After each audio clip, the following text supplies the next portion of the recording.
I'm a 29-year-old woman living in a small, one-bedroom apartment in the city. It's not much, but it's mine. I've worked hard to build a life for myself after moving out for college and never looking back. While my family has always been a big part of my life, our dynamic has always felt unbalanced. My parents are the traditional type, and by traditional, I mean they value family loyalty over pretty much everything. Growing up, they never let me forget how important it was to pitch in, be there for each other, and put family first. To them, that meant doing whatever they needed, whenever they needed it, and they had a way of guilting me if I didn't immediately say yes to their requests. I've always been the reliable one, while my older sister, Anna, has been the golden child. She's 33, married, and has 3 kids under the age of 7. She lives in the same town as my parents, about a 10-minute drive from their house, which makes it easier for them to see her, and by see her, I mean they're basically raising her kids, half the time. Anna's life looks perfect from the outside. She's got the big house, the Instagram-worthy family, and the supportive husband. But it's clear she's struggling. Every time I visit, she looks like she hasn't slept in days. The kids are adorable but loud, chaotic, and constantly need something. My parents practically live at her house, cooking, cleaning, and babysitting whenever she asks. Over the past few months, my mom's been dropping hints about how hard it's been for them to keep up with Anna's needs. Your sister has so much on her plate, she'd say during our weekly phone calls. It's tough for us too, you know? We're not as young as we used to be.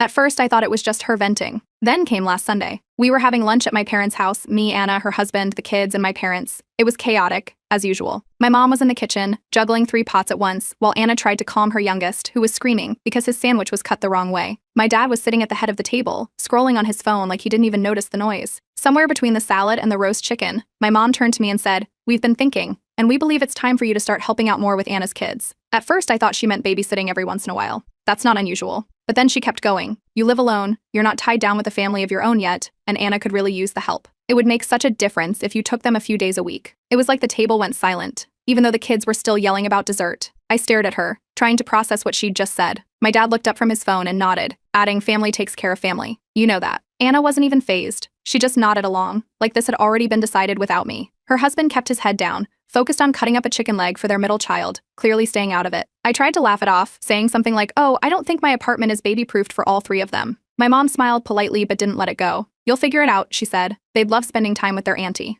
For the rest of the meal, the conversation kept circling back to this plan of theirs. My mom even suggested I could rearrange my work schedule to accommodate school drop-offs and pickups. "Your job is flexible, isn't it?" she asked, as if she knew more about my career than I did. By the time dessert was served, I felt like I'd been ambushed. The worst part? They didn't ask if I wanted to help. It was like they assumed I didn't have a choice. My life, my time, my space was suddenly fair game. The drive back to my apartment was a blur. I couldn't shake the feeling that my family didn't see me as a person with my own life and goals. To them, I was just a backup plan, a safety net for when things got too hard for Anna. Over the next few days, the texts started rolling in. My mom sent me a list of the kids' school schedules, like I'd already agreed to this. Anna sent me tips on dealing with tantrums and keeping kids entertained without screens, as if I'd asked for advice. Even my dad chimed in with a forwarded article about the importance of family support. At work, I couldn't focus. My boss noticed when I missed a deadline for the first time in months. I started venting to my friends, hoping they'd have some magical solution. Most of them were horrified. "You need to set boundaries," one friend said. Another joked, "Post this on Reddit. They'll tell you to run for the hills." I haven't decided what to do yet, but one thing's clear. This isn't just about babysitting.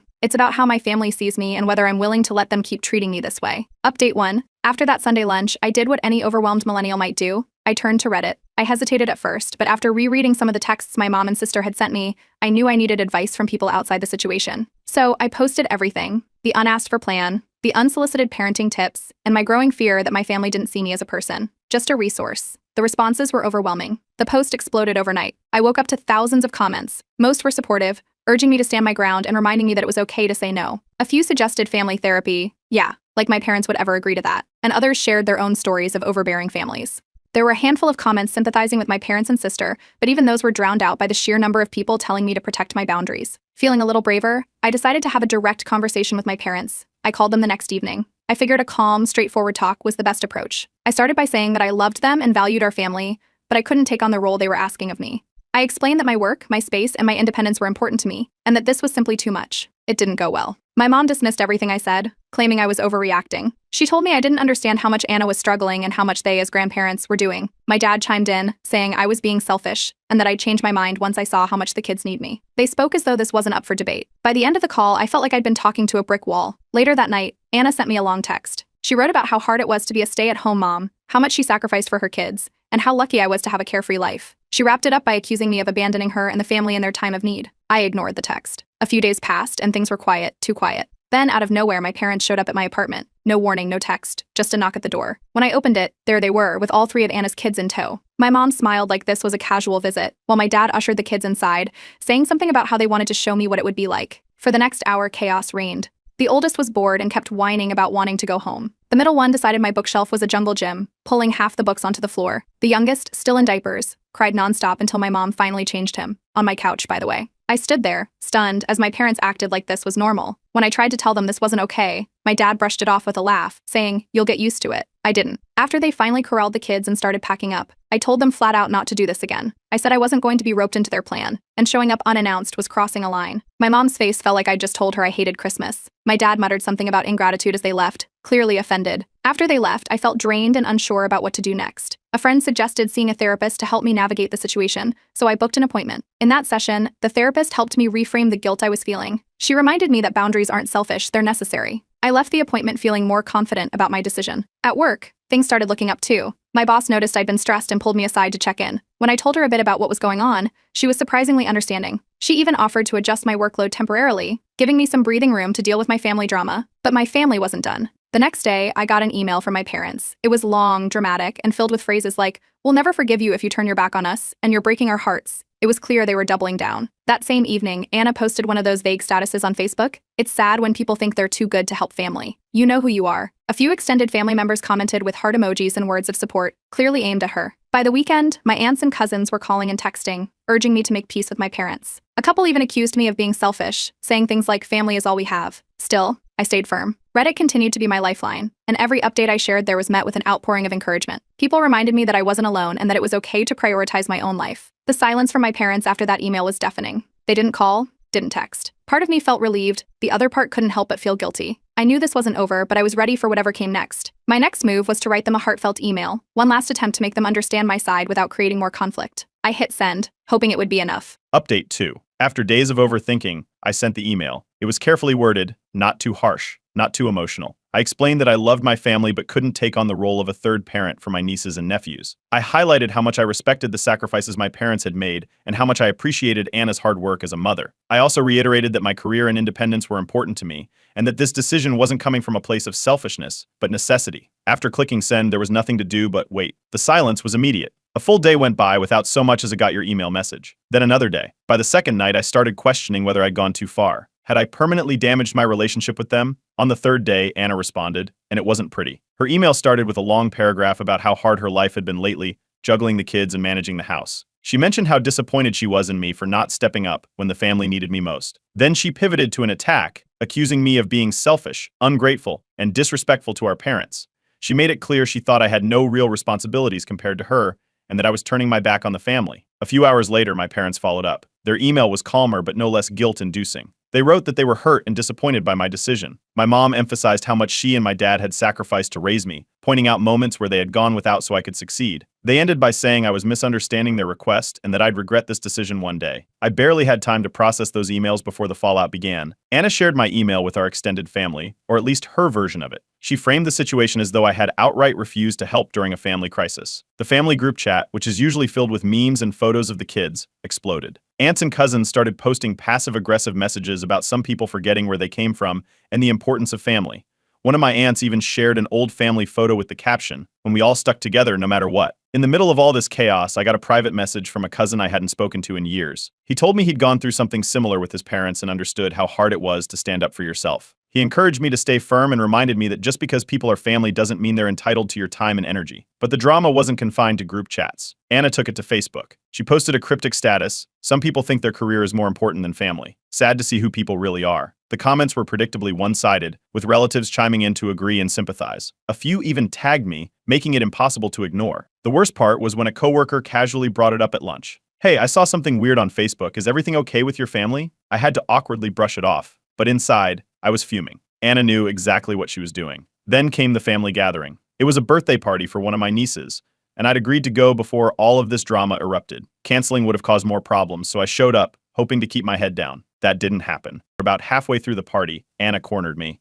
In front of the entire living room, she started talking about how hard her life had been recently, emphasizing how much help she needed and how some people in the family weren't willing to step up.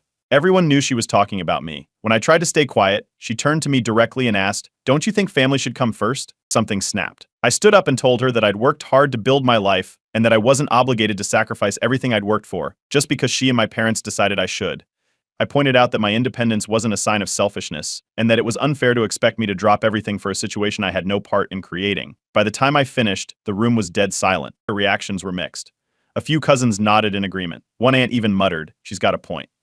But my parents looked horrified. Anna stormed off to the kitchen, and my mom started crying, saying I was breaking up the family. My dad took her side, muttering about how I'd changed since moving to the city. They left the party early, taking Anna's kids with them. After the party, I felt like I was in a daze. The guilt was there, but so was a strange sense of relief. I posted another update on Reddit, sharing the fallout and asking for advice. Once again, the comments flooded in, assuring me I'd done the right thing. Now, my parents aren't speaking to me, and Anna has blocked me on Facebook. Half the family thinks I'm a villain. The other half is quietly siding with me. I'm not sure what's going to happen next, but I do know one thing. I'm not backing down. Update 3. After the fallout from the family gathering, my parents went completely silent. No texts, no calls, just radio silence. At first, it felt strange.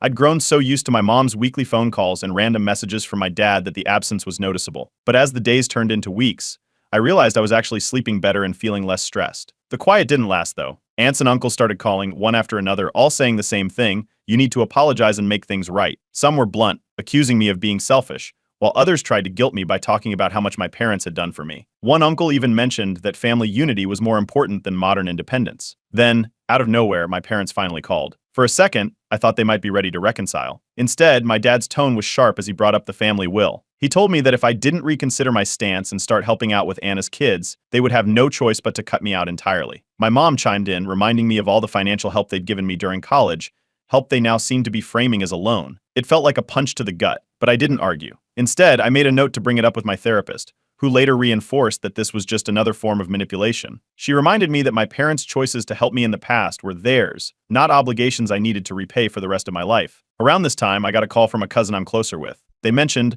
almost casually, that Anna's financial troubles weren't just from parenting expenses. Apparently, she'd been overspending on luxury items, designer handbags, expensive shoes, even a new car she couldn't really afford. My cousin said the family had been whispering about it for weeks, but no one wanted to confront Anna directly because, well, she's Anna. I didn't think much of it until the next family dinner. I wasn't there, but my cousin filled me in afterward. One of Anna's kids, bless her little heart, had a moment of unfiltered honesty at the table. Apparently, she told the room Mommy says she's broke because of her purses. My cousin said the room went completely silent, and Anna tried to laugh it off, but the damage was done. The news spread fast. A few aunts who had been supporting Anna's side started questioning things, asking why my parents had been so quick to rally behind her without looking deeper into her finances. My cousin said Anna's usual confidence seemed shaken at the next gathering, and some of the extended family weren't as warm toward her as usual. Despite all this, my parents doubled down. When I spoke to my mom briefly after this incident, she brushed off the idea that Anna had been irresponsible. "She's just going through a hard time," she said. "You don't understand how difficult it is to raise 3 kids." Meanwhile, things were finally looking up for me at work. I received a promotion that I'd been working toward for months. It came with a raise, more responsibility, and a lot of validation that my career path was the right one. I couldn't help but think about how differently my life would look if I'd caved to my family's demands. I shared the promotion news on my second Reddit update, which ended up going viral. Thousands of people commented, congratulating me and encouraging me to keep standing my ground. Some shared stories of going no contact with their own families, and others gave practical advice for handling guilt trips. The support was overwhelming, and it gave me the confidence to keep moving forward. As the weeks passed, Anna's golden child image started to crack. More relatives began noticing her entitlement and how much my parents seemed to bend over backward for her. A few even reached out to me privately, apologizing for pressuring me earlier. One cousin said they admired how I'd handled myself, and another shared that they'd always felt Anna was given preferential treatment. The final escalation came when my parents called again, this time almost pleading. My mom started crying, saying that I needed to be the bigger person and step up for the sake of the family.